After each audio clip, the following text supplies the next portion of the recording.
Patrick Richard Younger, Joyce Wong, Maggie Ronenberg, Bob Nash, Colby Parker, Bill McMullen.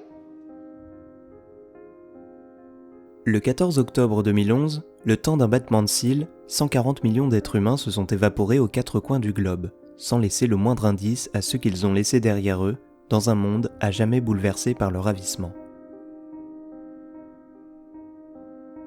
Parmi les leftovers, ceux qui sont restés, on rencontre la famille Garvey, dont l'éclatement fait écho à celui d'une humanité qui ne sait pas comment refermer cette plaie. Certains tentent péniblement de faire le deuil des disparus. He was my husband's. He's not coming back either. Sorry for your loss. Is that what it is? Quand d'autres se donnent pour mission de raviver chaque jour la mémoire de l'événement. I think about it every fucking waking moment. I mean, come on. What else is there to think about? It doesn't matter what happened. But the difference between you and me is that I accept that it did. And while you push it aside, while you ignore it, we strip ourselves of everything that distracts us from it. We strip away the colorful diversions that keep us from remembering. D'autres encore y voient un signe avant-coureur de l'apocalypse. On the 7th year anniversary of the sudden departure, I believe the rains will come, and with them, a great flood. Autant de regards divergents sur la grande disparition que croiseront Kevin, Laurie, Jill et Tom Garvey, et les personnages importants qu'ils rencontreront au cours de leur périple, de la bourgade de Mapleton aux vastes territoires australiens, en passant par la petite ville fictive de Jarden au Texas. Il y aura Nora Durst, bien sûr, dont la famille entière a disparu et qui fait battre avec Kevin le cœur de la série. Son frère Matt Jamison, un prêtre dont la foi est mise à l'épreuve par les conséquences de l'événement, telles que l'accident qui a paralysé sa femme Mary, ou encore la famille Murphy, épargnée le 14 octobre comme le reste des habitants de Jarden, jusqu'à la disparition mystérieuse de la jeune Evie, peu après leur rencontre avec les Garvey. Looking forward to getting to know you better, Kevin. Yeah, me too. The Leftovers a inspiré d'innombrables analyses, interprétations et théories en tout genre autour de son intrigue sinueuse. Sa mise en scène et son montage, en revanche, restent souvent dans l'angle mort des critiques. Et pourtant, tout au long des 3 saisons qui la composent, la série de Damon Lindelof et Tom Perrotta met parfaitement en lumière le rapport de ces personnages aux images. Qu'elles soient manquantes, fantasmées ou obsédantes. Et ce faisant, elle interroge notre croyance et notre investissement émotionnel dans ces mêmes images. Alors, regardons The Leftovers d'un peu plus près, afin de comprendre pourquoi nous avons tant besoin de croire, avec ou sans le soutien des images.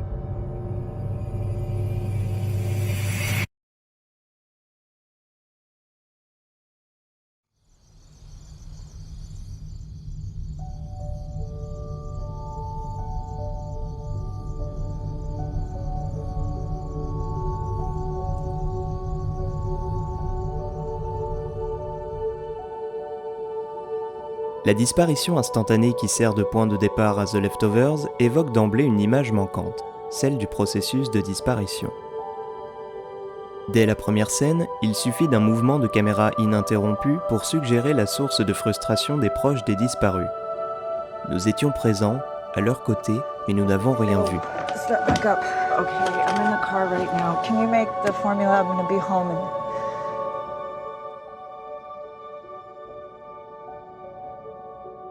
Ce motif esthétique reviendra au cours de la série pour raccorder des événements en effaçant le gouffre spatio-temporel qui les sépare. Un plan réunit par exemple sur les berges d'un lac une mère esseulée et mourante à la préhistoire et un groupe d'adolescentes heureuses dans le prologue de la saison 2.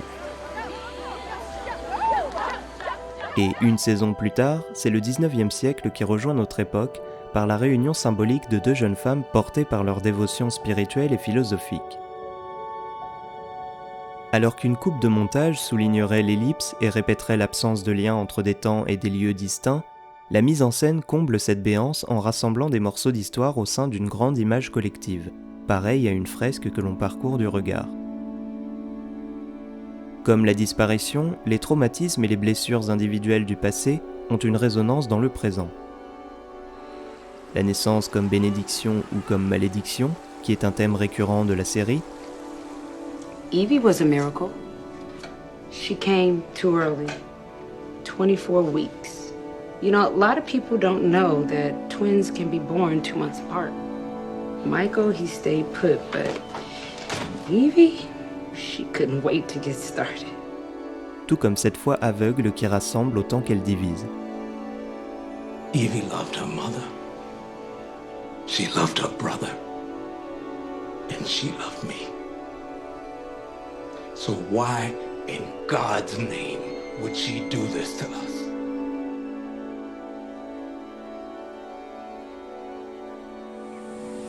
Mais si ces introductions sont réalisées d'un point de vue omniscient, The Leftovers est largement focalisée sur ses personnages principaux, dont elle adopte le point de vue et appréhende les souffrances physiques et psychologiques.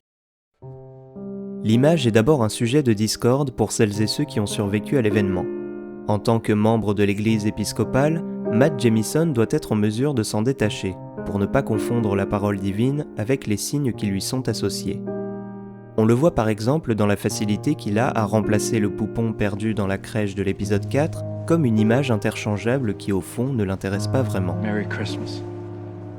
Mais tout au long de la série, son voyage spirituel sera marqué par une imagerie religieuse à laquelle il finira par s'en remettre, en interprétant des événements personnels à partir de signes plus ou moins équivoques. Pour le plus grand nombre, l'image est la matière du souvenir, que les familles endeuillées souhaiteraient garder pour elles à travers des photos ou des rituels quotidiens qui rappellent le foyer perdu.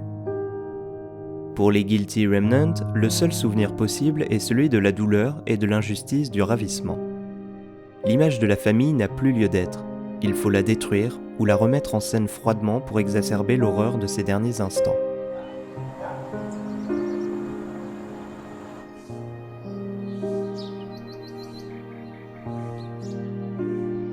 Et plus tard, c'est l'image comme simulacre qu'ils utilisent pour faire diversion et envahir Jarden sous la direction de Meg. Avec cette caravane prétendument remplie d'explosifs et gardée par des enfants instrumentalisés, attendant le soulèvement des troupes infiltrées dans le camping situé à la frontière de la ville.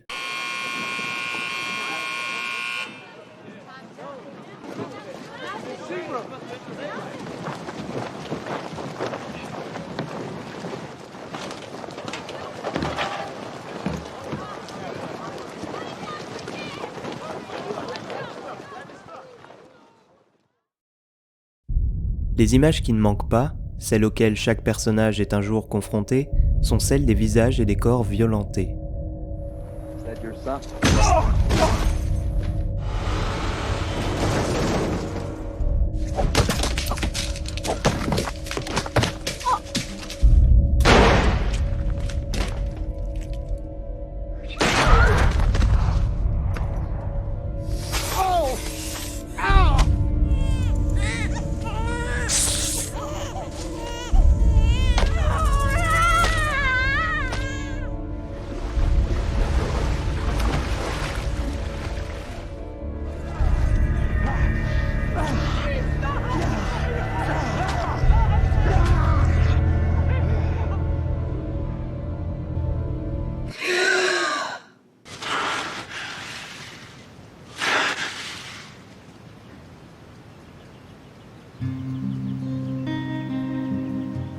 Avant d'être une œuvre lyrique et spirituelle, The Leftovers est ainsi une série sensorielle, qui sait regarder et appréhender le monde à partir du corps des personnages, y compris lorsqu'ils souffrent d'un handicap.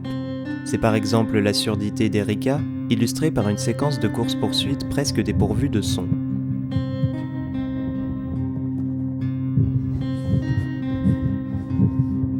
Ou encore le somnambulisme et l'amnésie de Kevin, figurés par les raccords vertigineux entre l'endroit dans lequel il s'endort et les lieux inconnus dans lesquels il se réveille, terrifié par les indices des actes qu'il a commis et oubliés durant la nuit.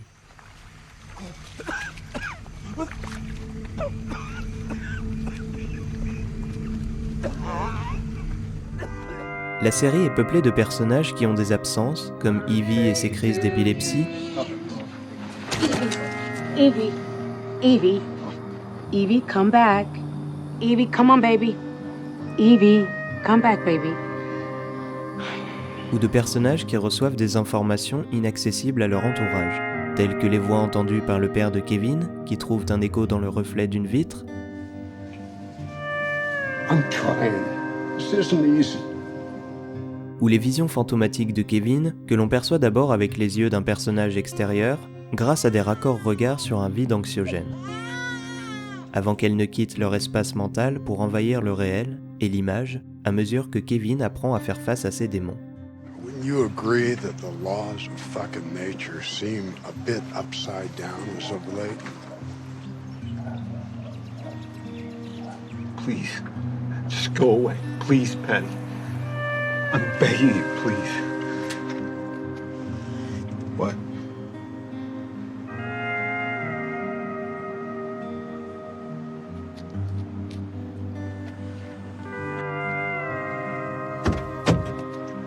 Ce jeu sur la présence et l'absence de contre-champ se développe tout au long de la série. Il nous apprend ou nous réapprend à lire le regard des personnages, si bien que le visage finit par communiquer des informations qui ne sont pas montrées ou exprimées verbalement, comme la disparition du bébé de Laurie que l'on comprend à la simple expression de son visage face à l'écran de son échographie. Le contre-champ est alors remplacé par une forme de transfert émotionnel vers le spectateur qui, comme les personnages, apprend peu à peu à composer avec les images manquantes.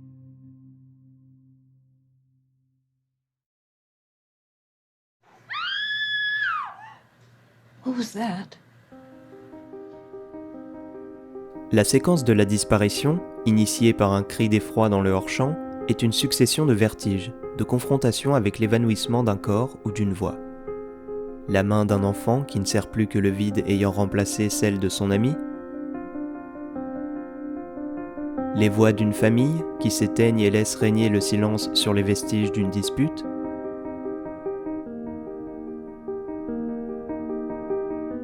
Et un drap flottant au-dessus du corps d'une amante qui s'est volatilisée.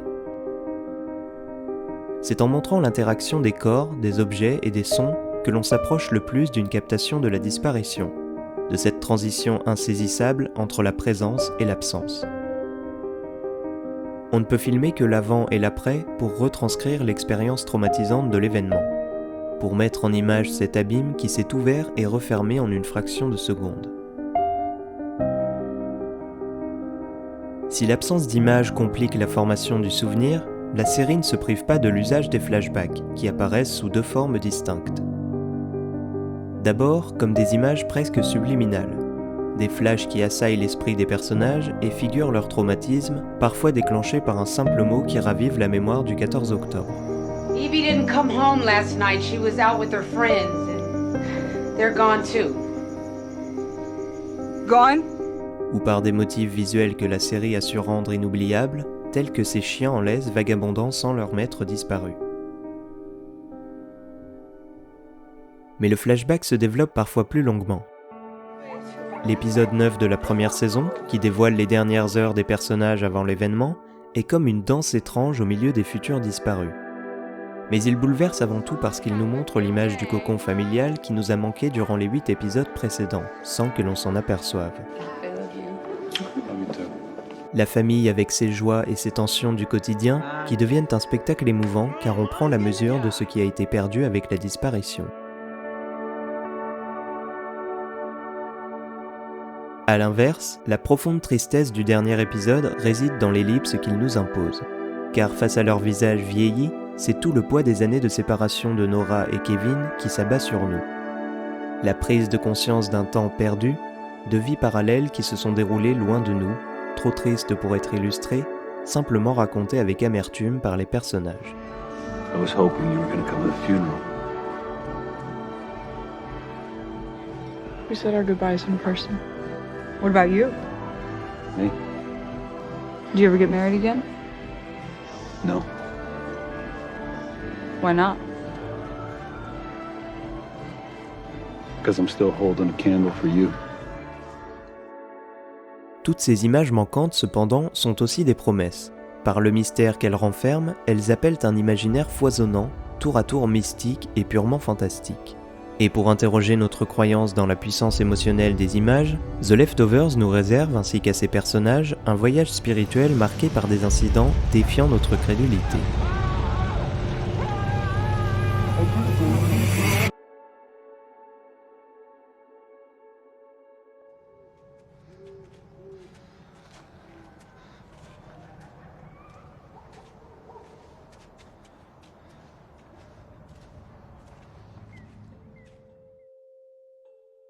La disparition du 14 octobre a balayé un certain nombre de croyances et de certitudes pour en faire émerger de nouvelles. La force de The Leftovers est de nous faire entrer dans un univers qui ne peut se montrer qu'à travers des images dialectiques, qui acceptent la contradiction et toutes les ruptures de style et de ton.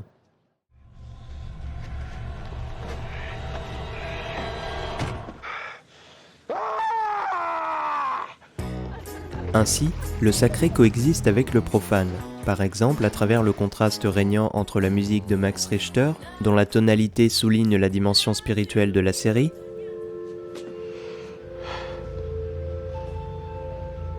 You don't have to feel like this anymore. et la musique pop qui parsème chaque épisode, constituant une bande originale parfaitement cohérente avec les thèmes abordés par la série. Are you alone here? Yes. Well, you're not alone anymore.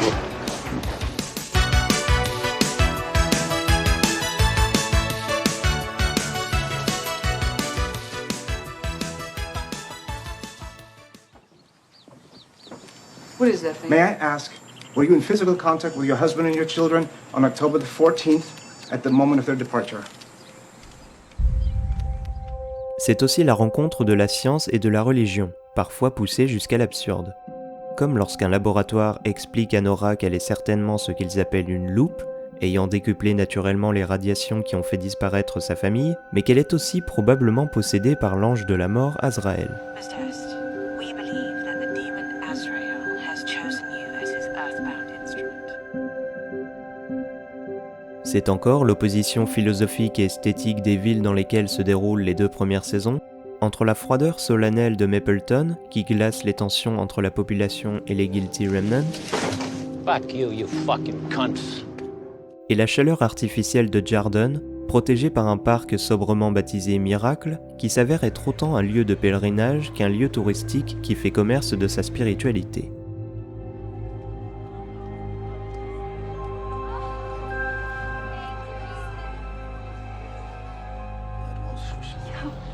Your water. Will it make us safe? It's just a souvenir. Bref, tout coexiste au sein d'un monde complexe et déréglé, où croyances et valeurs morales sont en mutation permanente, où l'on chasse les chiens errants comme du gibier, où des femmes sont réduites en esclavage pour leur fertilité, It is your fault. Because you can't tell strangers that you're pregnant with Wayne's baby. où la police ferme les yeux sur les meurtres d'individus dont ils ne partagent pas l'idéologie. Yes, she did. Don't care. I don't care how you knew where she was buried or why you dug her up, because I don't care about her. Aux yeux des plus sceptiques, les croyants peuvent être aveugles.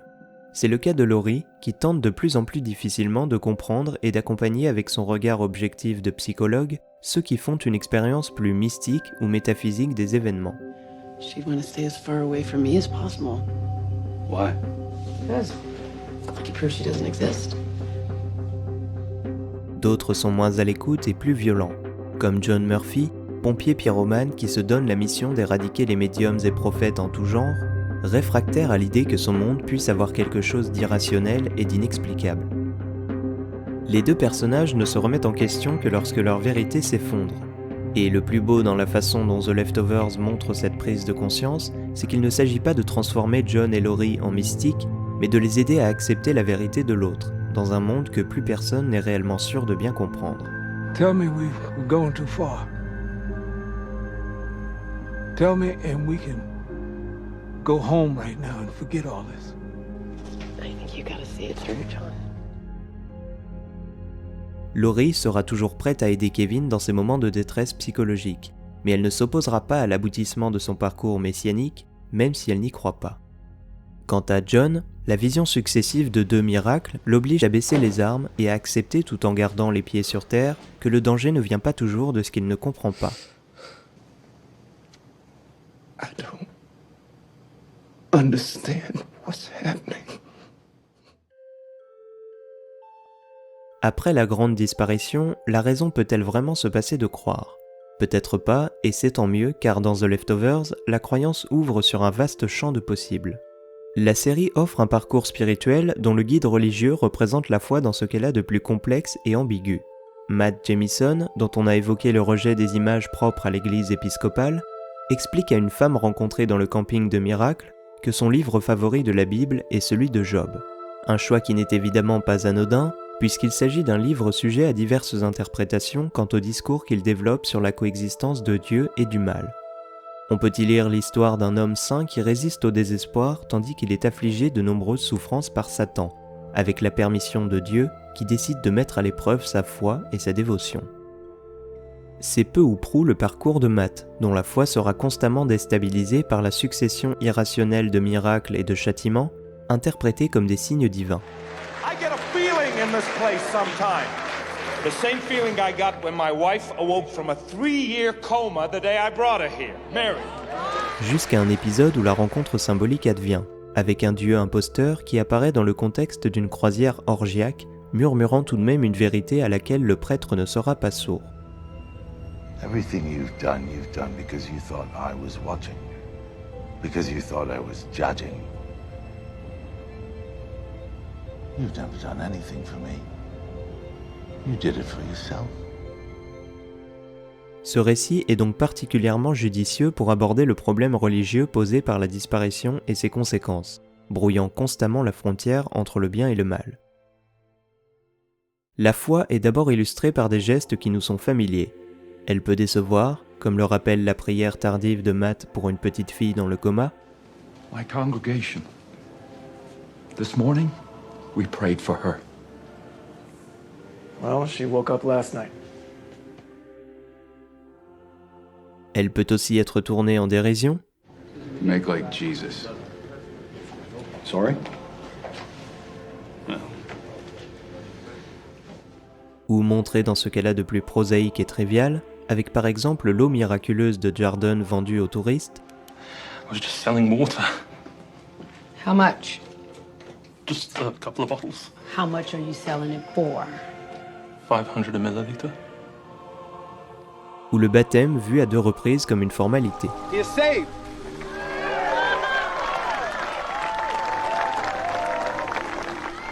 That didn't count. I haven't put your baptism in yet, but it's pretty much up to date. La croyance est associée à une forme de mimétisme, qu'il soit lié au sacré, comme les danses et les chants traditionnels qui obsèdent le père de Kevin,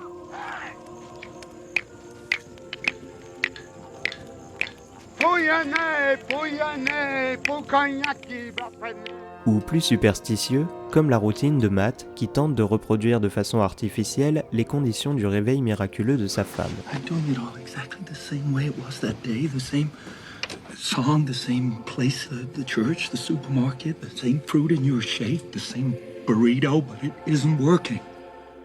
Elle est enfin représentée dans ses dérives sectaires, avec d'une part l'imposture de Wayne, qui se dit investi d'une mission divine et d'un pouvoir de guérison. He did it to me. And it was so fucking real, man. Took away all my pain. Et d'autre part, la montée en puissance des Guilty Remnant, dont les méthodes d'endoctrinement sont exposées clairement, de l'exploitation des failles psychologiques à l'élaboration d'un discours assez nébuleux pour dissimuler leurs véritables revendications. There is no family. Where'd you hear that? I thought that's the point. No, Tom. That's not the point at all.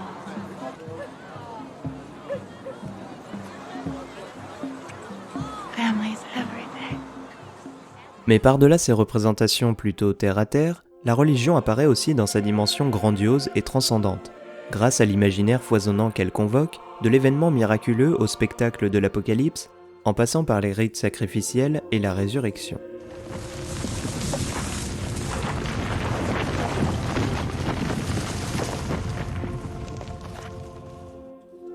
Pour nous ouvrir les portes de cet imaginaire, Damon Lindelof et Tom Perrotta s'attachent donc à développer l'entremêlement des croyances des personnages, quelles que soient leurs origines. I don't understand your faith, but I understand commitment. And I respect it. Elles peuvent appartenir à une religion. People called you crazy behind your back, and I defended you because I knew you were in pain, but then you decided it was your calling, your purpose, like you were personally selected by God. Don't say that word! Don't say that word! You don't get to talk about something you don't believe in. I don't get to... Être éveillé par un traumatisme? I'm seeing someone. Who? Patty Levin. But she's dead. It's either you got somebody looking out for you, or you got yourself a most powerful adversary. Now let me free you. I'm killing you temporarily. Ou simplement conditionné par la chance d'être né au bon endroit, au bon moment. We are the 9,261. We are spared. We are spared. And for that, we are grateful. Amen. Cet enjeu de la croyance finit donc par gagner les sceptiques autant que les fanatiques. How do we do this? You just tell me you're ready. Et dans ces conditions, pour n'importe quel spectateur aventureux, les frontières de l'impossible s'effondrent.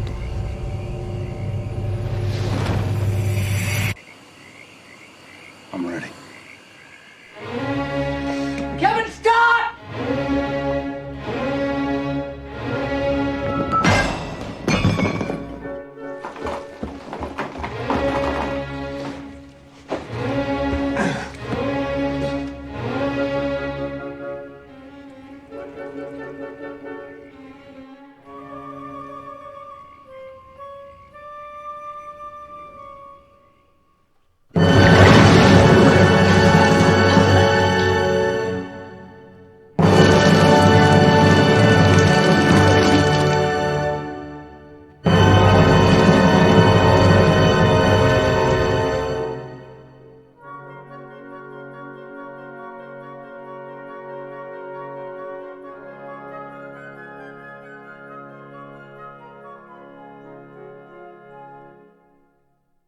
À l'approche de la fin d'une saison 2 hantée par les fantômes, The Leftovers fait le grand saut. Elle tue son personnage principal pour mieux le faire renaître à l'issue d'un passage par le monde des morts. Cet espace fantastique se présente sous la forme d'un rêve post-mortem, avec sa logique interne délirante, ses propres codes esthétiques et son récit pris en cours par le personnage visiteur, Kevin, qui doit en comprendre les enjeux en même temps que le spectateur. Comme le rêve fait par Tony lorsqu'il se trouvait entre la vie et la mort dans un fameux épisode des Sopranos, le premier voyage de Kevin parmi les morts se déroule principalement dans un grand hôtel. Un lieu de mise à l'épreuve idéal, vaste, labyrinthique, au sein duquel il faut trouver la bonne personne, poser les bonnes questions et suivre les bonnes consignes sous peine d'en rester prisonnier. L'usage du fondu enchaîné et les troublantes variations lumineuses de l'image évoquent l'aspect lacunaire et brumeux des rêves, qui ignore le cours du temps et la cohérence des distances. Comme dans un rêve, le récit peut redistribuer les rôles de façon aléatoire à des personnages rencontrés dans le réel, et n'hésite pas à puiser dans la fiction pour nourrir son imaginaire, comme dans cette séquence entre comédie et suspense, dans laquelle Kevin, devenu tueur international, doit se munir d'une arme dissimulée dans une chasse d'eau, qui rappelle évidemment une scène culte du Parrain. Un souvenir de fiction convoqué par l'inconscient du personnage, comme par celui du spectateur. You know what's crazy? I feel like I was sitting on the toilet the last time I met you. That is great. Now that's déjà vu. That's the mind taking an event you're experiencing in the present moment and mistaking it for a memory. Toute la complexité de la mission de Kevin réside dans l'identification de son fantôme, qui n'est pas la Patty qui fut son ennemie, devenue candidate à la présidence des États-Unis, mais la Patty pour laquelle il a finalement développé une certaine empathie. Et comment l'incarner plus efficacement que sous sa forme la plus innocente, celle de son enfance. What's wrong? It's hard. Par 2 fois, Kevin la sauvera avant de la laisser partir, faisant la paix avec cette part obscure de son inconscient tourmenté.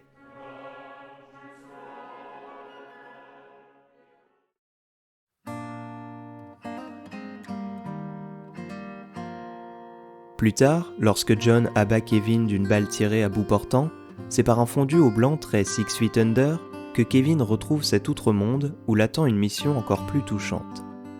Pour ressusciter, il lui suffit cette fois de participer au karaoké de l'hôtel, d'interpréter le mélancolique Homeward Bound de Simon & Garfunkel. La scène est particulièrement émouvante pour 2 raisons.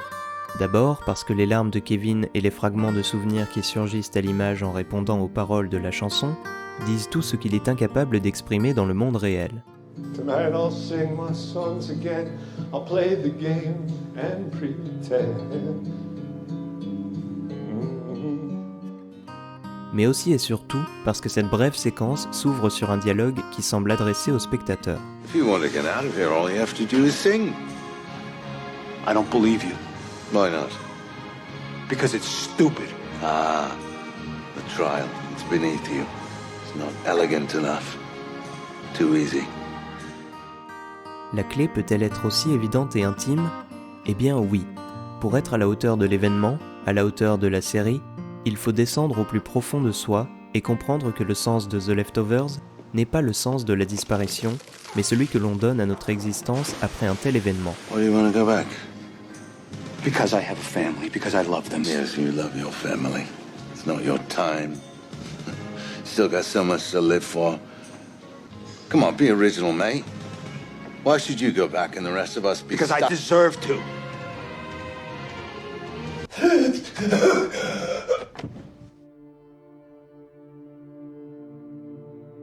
Pour peu que le spectateur soit prêt à croire dans ce voyage intérieur à la lisière de la mort, c'est une expérience grisante et vertigineuse que lui réservera la série dans son avant-dernier épisode. Avec un ultime séjour post-mortem qui donne naissance à une dystopie aussi glaçante que fascinante. Kevin doit y assassiner le président américain qui n'est autre que son double, afin d'éviter une catastrophe nucléaire imminente. Encore une fois, il doit se confronter aux réincarnations étranges des autres personnages de la série, comme Patty, devenue secrétaire à la défense, Never mind about that. Just pray we don't have to open it. ou Meg, sa vice-présidente. You're being played, sir. Mais il doit aussi et surtout se confronter à lui-même. Le tueur international tente toujours d'y voir clair dans ce dédale subconscient. Ce qui fait naître une formidable idée de mise en scène et de montage, Kevin découvrant qu'il peut passer d'une conscience à l'autre à chaque fois qu'il regarde son reflet. You want to get what you came here for? Pick up that mirror and look at yourself. À nouveau, le temps et l'espace sont bousculés par la logique du rêve. Grâce au travail sur les formes, les volumes et la lumière, l'atmosphère est à la fois envoûtante et inquiétante. Et encore une fois, le récit passe constamment de l'anecdotique à l'essentiel. Du décalage comique I'm not fucking killing him. Good, because I'm not fucking letting him. Gentlemen, language. Fuck you! à la profondeur dramatique. You keep leaving home and coming here. I'm sensing a lot of internal contradictions from you, Kevin. It sounds like something you need to work out with yourself. Take this thing out of me. Why? So he can't ever come back here again. C'est un monde rongé par la culpabilité, celle d'avoir laissé partir Nora, que Kevin finit par condamner dans un final cathartique. We fucked up with Nora. Et le spectacle de l'apocalypse, contemplé aux côtés de Patty, le ramène chez les vivants où, contre toute attente, la fin du monde n'a pas eu lieu. Mais en revenant de ce long voyage où le surnaturel est apparu où on ne l'attendait pas, dans son cœur émotionnel, la série nous aura bien transportés aux confins du fantastique, dans sa forme la plus pure, juste assez dissonant pour provoquer une hésitation. À quoi avons-nous réellement assisté ?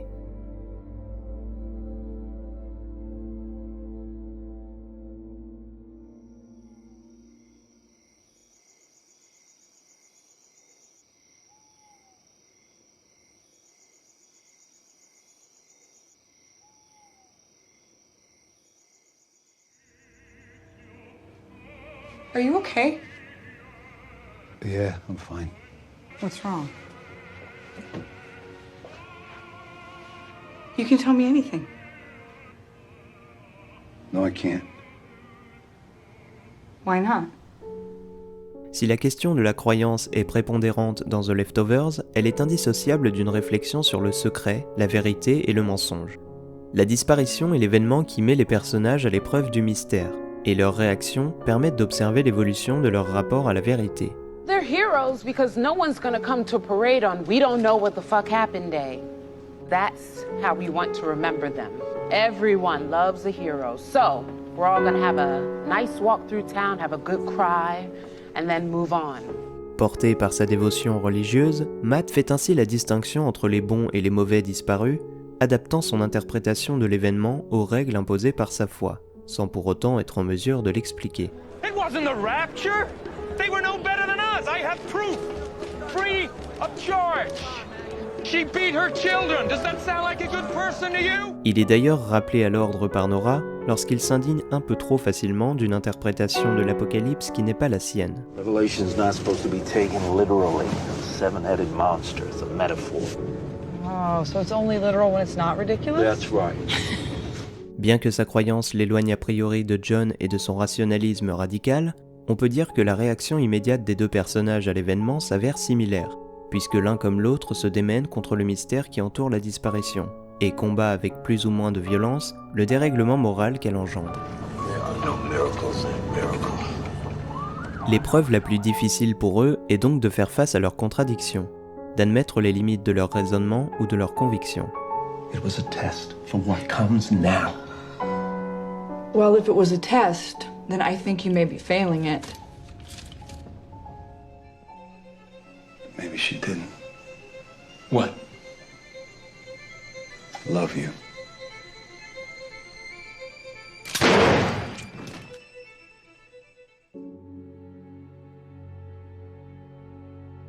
Pour Laurie, la disparition provoque une remise en cause de son expertise de psychologue. La détresse d'une patiente qu'elle n'est plus en mesure d'aider déclenche en elle un sentiment d'imposture, révélant le mensonge qu'elle s'inflige à elle-même depuis trop longtemps sur sa relation avec Kevin autant que sur son rapport au monde. Si elle décide de rejoindre les Guilty Remnant, ce n'est pas par conviction idéologique, mais parce qu'elle sait qu'elle n'aura pas à justifier sa décision de quitter sa famille, qu'elle sera autorisée à rester silencieuse. I want this over. Fucking say it. You fucking say it, Laurie. Lorsqu'elle quitte les Guilty Remnant et retrouve la parole, elle ne tarde pas à s'enfermer dans de nouveaux mensonges. De l'héritage des pouvoirs de Wayne qu'elle impose à Tom, à l'arnaque qu'elle monte avec John pour consoler les proches des disparus. Okay, you can hug now. Mais loin d'être regardée avec cynisme par la série, elle devient émouvante par son incapacité à trouver un foyer, car toujours en fuite, sans cesse ramenée à une identité illusoire. What are you doing here? What are you doing here?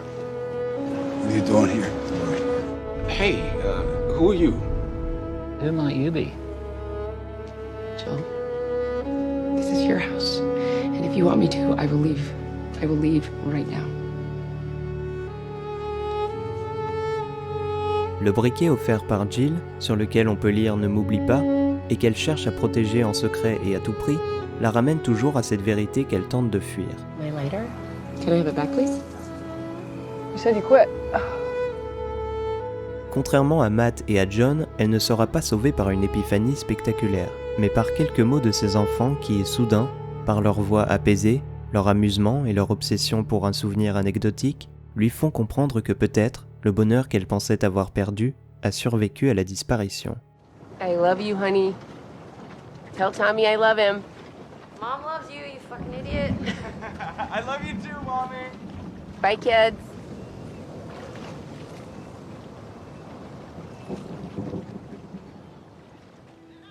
We don't really know each other.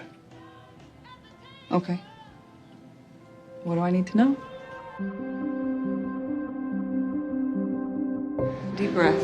Clear it out, man. Comment ne pas conclure en retrouvant Kevin et Nora? Good. Tout l'enjeu de leur relation, et peut-être celui de The Leftovers, est d'apprendre à vivre en partageant ses douleurs, et à ne plus craindre la part d'ombre de l'autre.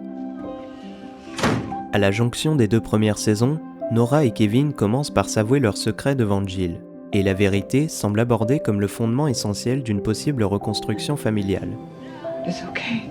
Il y a d'un côté le deuil impossible de Nora, qui la pousse à se punir physiquement et moralement, I hire prostitutes to shoot me. et de l'autre, le somnambulisme de Kevin, aggravé par le stress post-traumatique lié à la mort de Patty. Cette confiance mutuelle est une belle promesse, sur laquelle devrait pouvoir reposer la sérénité de leur couple. Mais le rapport qu'ils entretiennent avec leurs démons intérieurs s'avère très différent. À maintes reprises, on rappelle à Nora une vérité douloureuse qu'elle ne veut pas entendre et à laquelle elle répond par la violence. When you came in last month to get the cast, one of the orderlies, he said that he saw you slam your car door on your arm, on purpose. Now, why in God's name would I do that? Nora. How'd you break it? I broke it to cover something up. What were you covering up?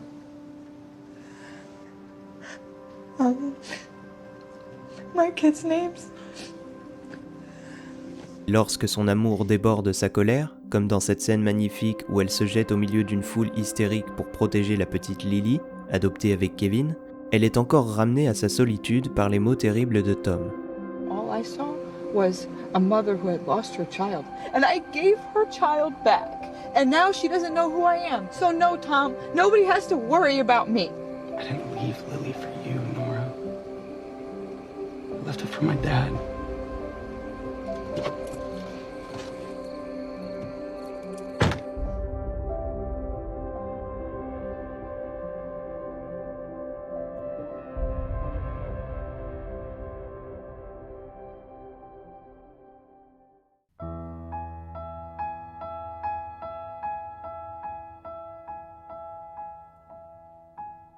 La détresse émotionnelle de Kevin, en revanche, est inaccessible à son entourage. Si Nora connaît parfaitement la nature de son mensonge et l'extériorise par la violence, Kevin est paralysé par l'incertitude qu'engendrent les voix conflictuelles autour de lui. Chaque personnage secondaire le sollicite sans s'apercevoir qu'il l'éloigne dangereusement du travail qu'il doit faire sur lui-même. Wow, so everybody wants something. A brain, a heart, courage. Kevin's in the Emerald City. He's the one that's gonna give it to you. D'ailleurs, les questions posées par Grace, John et Kevin Sr. avant de l'envoyer dans le monde des morts n'auront aucune réponse satisfaisante, car il comprendra que sa mission est de déceler en lui le courage de s'ouvrir à Nora. She had suspected it all along, and now she knew he was a coward. A coward dressed in the uniform of a brave man. Brave enough to cross 2 oceans and a continent to find her, to fight countless enemies, and yet, in the end, he was terrified. He was terrified of her. Leur relation est alors très vite empoisonnée par ses pulsions contraires, car rongé par la culpabilité, il ne s'autorise pas à être heureux. Kevin est convaincu d'être gagné par la folie comme son père, et il est terrifié à l'idée de perdre le contrôle sous le regard de Nora. Well, then don't fucking tell me. Who are you talking to? Alors il ment, souvent par omission, afin de rassurer ceux qui l'entourent, à défaut de se rassurer lui-même. Contrairement à la majorité des proches des disparus, comme le rapporte Laurie d'après son travail auprès des victimes, Nora n'espère pas revoir un jour sa famille. I want fucking closure. Ou plus précisément, elle veut mettre un terme à ce faux espoir encouragé par des individus et des sociétés qu'elle cherche à dénoncer. So, it's a sting operation. You give them the money, they show you the thing. You see that it tortures people, then you bust them. Right. Le mensonge devient pour elle une obsession, culminant dans le dernier épisode. You're a fucking liar! I saw you dancing with that man. That man you said you didn't know. C'est parce qu'elle ne supporte plus de se mentir à elle-même après toutes ces années passées à se montrer plus forte qu'elle ne l'est vraiment. Nora comprend la souffrance de Kevin plus que tout autre personnage de la série, mais son empathie dépend de son propre équilibre mental. Tant qu'elle peut se montrer plus solide que Kevin, elle l'accompagne et ne juge pas ses déviances. It's okay. Mais dès lors que son traumatisme personnel remonte à la surface et que sa façade courageuse s'effondre, elle se replie et prend la fuite. C'est cette tension qui donne lieu à la fin déchirante d'un épisode au cours duquel Kevin se décide enfin à parler à Nora de ses visions fantomatiques, au pire moment possible, puisque le souvenir de ses enfants disparus vient de ressurgir d'un dialogue terrassant avec Erika, à l'issue duquel elle comprend sa violence lorsqu'elle s'adresse aux proches des disparus. I felt responsible for losing my children. I thought it was my fault. But I moved past it. I evolved. Because that's pathetic. What were the last words they said to you? To the best of your recollection.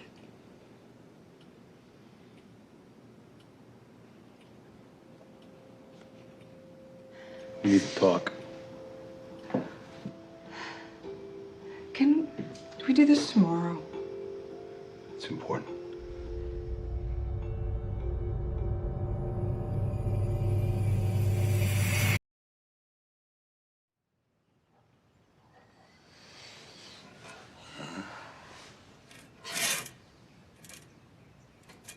Au réveil, Kevin découvre que Nora est partie. She's gone. It's gonna be a hard day, buddy. I know what I said is crazy, and I'm not crazy. We just need to talk about it, that's it. I am so desperate to do battle. So let's go. Let's go back. Right now. Let's go fucking die.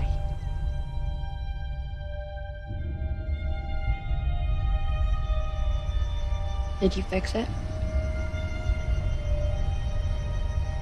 She's not returning my calls. You're destroying my life. You're destroying your life. I just get to watch. Please, just go away. Please, Patty.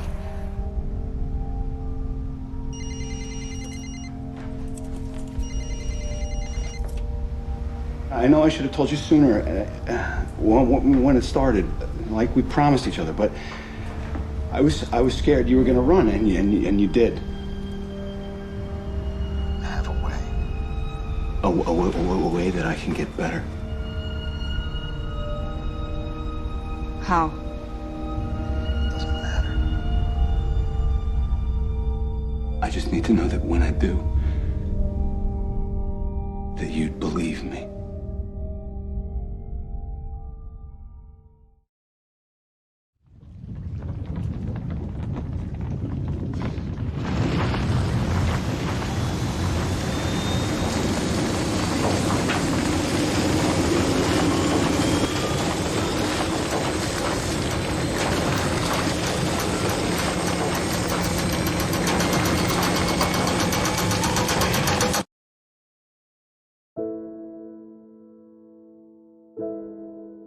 Pourrais-tu croire à mon histoire sans la voir se dérouler sous tes yeux?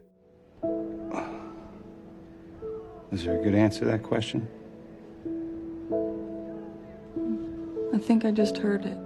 Voilà qui résume parfaitement la problématique de notre analyse et l'enjeu central de The Leftovers pour ses personnages comme pour le spectateur. Une croyance dans la fiction plus forte que l'absence d'images ou d'explications. Et en retour, pouvoir aimer inconditionnellement, avancer ensemble, même dans l'obscurité, et accepter de vivre avec le mystère. We're in this together, right? Bien sûr, il faudra encore des années d'éloignement, de voyages intérieurs, de confrontation aux fantômes et aux obsessions personnelles les plus éreintantes. Mais à la toute fin, c'est cette promesse qui est tenue. Nora s'est-elle vraiment rendue dans la dimension parallèle des disparus? Aucune image ne le prouvera, et peu importe. Ce traumatisme est derrière elle, tout comme les angoisses de Kevin, et désormais le mystère est désirable. C'est la zone d'ombre de l'autre que l'on accepte par amour. À son tour de lui promettre que sa présence à ses côtés compte plus que la vraisemblance de son histoire. Elle est là, devant ses yeux, alors même que tout le monde la croit disparue. Et dans un monde bouleversé et reconfiguré par un événement sans image, c'est amplement suffisant pour trouver le courage de lui dire qu'il l'aime, et qu'il choisit de la croire. And I knew that if I told you what happened, that you would never believe me.